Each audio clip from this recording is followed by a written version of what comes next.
সঞ্চয় সবাইকে করতে হবে। আসলে সঞ্চয় জীবনের একটি বড় সম্পদ।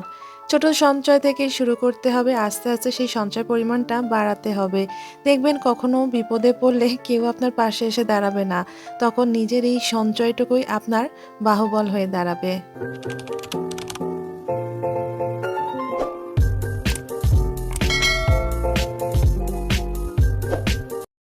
আসসালামু আলাইকুম। মুমতাজ সংসার থেকে আমার সকল বন্ধুকে জানাই অনেক অনেক স্বাগতম। আমার ভিডিওটি দেশ এবং বিদেশ থেকে যারাই দেখছেন সবাইকে অনেক অনেক ভালোবাসা রইল। আশা করি আপনারা সবাই অনেক ভালো এবং সুস্থ আছেন। আলহামদুলিল্লাহ আমি আমার পরিবার পরিজন নিয়ে ভালো আছি। এখানে আমি কিছু মুরালি এয়ার ফ্রায়ারে দিয়ে নিচ্ছিলাম একটু ক্রিসপিনেস আনার জন্য। মুরালিগুলো আমার শাশুড়িমা কিনেছিলেন বেশ অনেক দিন আগে, তো আমাকে দিতে মনে থাকে না আমি গেলে, তো এবারে যাওয়াতে আমাকে দিয়ে দিলেন। এগুলো আনার পরে দেখলাম একটু নরম নরম লাগছে, তারপর আমি বুদ্ধি করে এয়ার ফ্রায়ারে দিয়ে নিলাম। এয়ার ফ্রায়ারে কিন্তু এই টাইপের অনেক জিনিস দিলে কিন্তু ক্রিস্পি হয়ে যায়, যেমন বিস্কুট, মুড়ি, এগুলো যদি একটু মিয়ে যায় মানে নরম নরম হয়ে যায়, তখন কিন্তু এয়ার ফ্রায়ারে দিলে এগুলো বেশ একদম ক্রিস্পি মুচমুচে হয়ে যায়। এই কারণে আমি ফার্স্ট টাইম মুরালি দিয়ে একটু ট্রাই করলাম। মুরালিটা এয়ার ফ্রায়ারে আমি বেশিক্ষণ দিইনি, অল্প সময়ের জন্যই দিয়েছিলাম ফার্স্ট টাইম যেহেতু। নামানোর পরে দেখি চিনি বা গুড় যেটা দিয়েই করে না কেন গলে গেছে। প্রথম তো ভয় পেয়ে গেছি যে যাহ সর্বনাশ হয়ে গেল। কিন্তু ৫ মিনিট পর একটু যখন মানে টেনে নিয়েছে গুড়ের মানে গলা গলা যেই পানি ভাবটা, তারপরে দেখি একদম মুচমুচে হয়ে গেছে। সেটা আপনাদের সাথে এখন আমি শেয়ার করব। শুরুতেই একটি অনুরোধ করে ফেলছি, আজকে আমার ভিডিওটি যারা দেখছেন প্লিজ ভিডিওটি ভালো লেগে থাকলে ভিডিওতে একটি লাইক এবং চ্যানেলটিকে সাবস্ক্রাইব করে আমার বন্ধু হয়ে যাবেন। আপনাদের একটি সাবস্ক্রাইব এবং লাইক আমার জন্য খুবই মূল্যবান। এয়ার ফ্রায়ার যাদের যাদের আছে তারা কিন্তু এই ধরনের অনেক ধরনের টিপস ফলো করতে পারেন, দেখবেন কাজ কিন্তু অনেক সুবিধাজনক হয়ে যায়। অনেক সময় এই টাইপের জিনিসগুলো আমরা নরম হয়ে গেলে খেতে চাই না, ফেলে দিই, নষ্ট হয়ে গেছে, কিন্তু এভাবে কিন্তু একটু করে নিলে আবার নতুনের মতন হয়ে যায়। তো কাজকাম সেরে একটু চলে গিয়েছিলাম মিনা বাজারে, আমার কিছু চিংড়ি মাছ কিনতে হবে। আসলে আমার বাসার পাশে সেরকম কোনো বাজার নেই মাছের, তো আমাকে স্বপ্ন বা মিনা বাজার থেকেই বাধ্য হয়ে কিনতে হয়।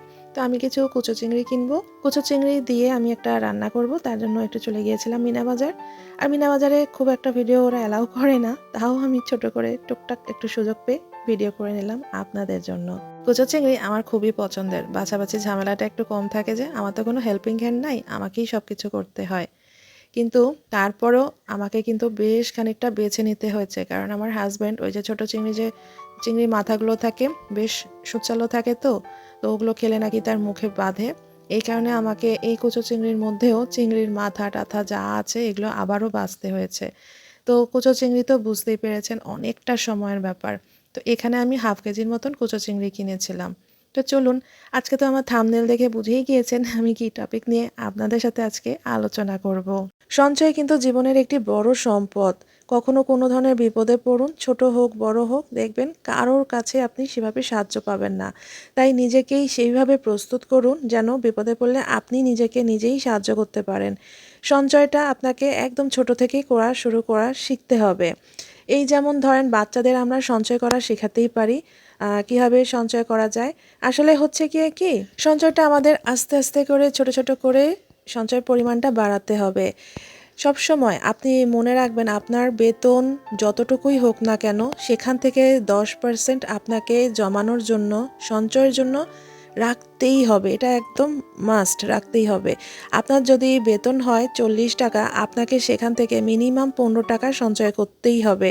এই যেমন যদি আপনি বেতন পান 25,000 টাকা, আপনার বাসা ভাড়ার ক্ষেত্রে আপনাকে চয়েস করতে হবে মিনিমাম 6 থেকে 7 হাজার টাকার মধ্যে। অনেকেই আসলে বুঝতে পারেন না যে কি পরিমাণ আর কি বাসা ভাড়া, কত টাকার মধ্যে বাসা ভাড়া নিলে সঞ্চয় করতে পারবো। আসলে আপনার বেতন যেমন সেই অনুযায়ী আপনাকে খরচ করতে হবে। আপনার বাসা ভাড়ার সাথে সাথে আপনার খাওয়ার খরচের একটা পরিমাণ, একটা বাজেট তৈরি করে নিতে হবে, যে মাসে কত টাকার আপনার সবজি লাগছে, মাছ মাংস লাগছে, বা আদার্স অনেক ধরনের খরচ থাকে, বাচ্চাদের স্কুল কলেজ, কিংবা অনেক ধরনের অসুখ বিসুখের ওষুধ কিনা, এই ধরনের অনেক ধরনেরই খরচ থাকে। সো এগুলার একটা আলাদা বাজেট করে নিতে হবে।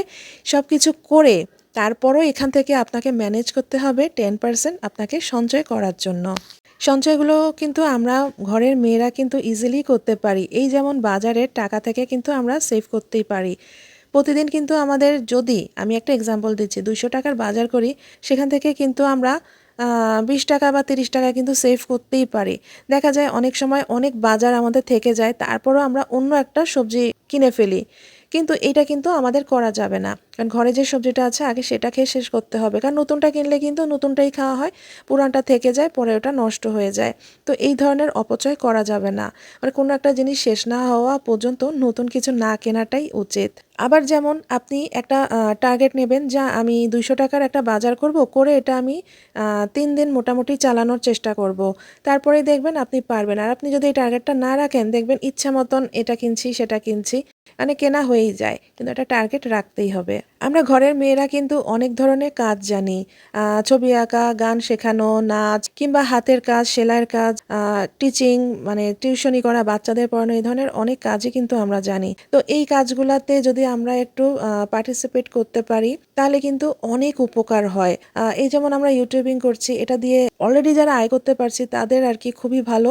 মানে এখন তো আসলে স্বামীদের একলার আয়ের উপরে পুরো সংসারটা চালানো খুবই ডিফিকাল্ট। এখন সবকিছুর দাম অনেক বেড়ে গিয়েছে।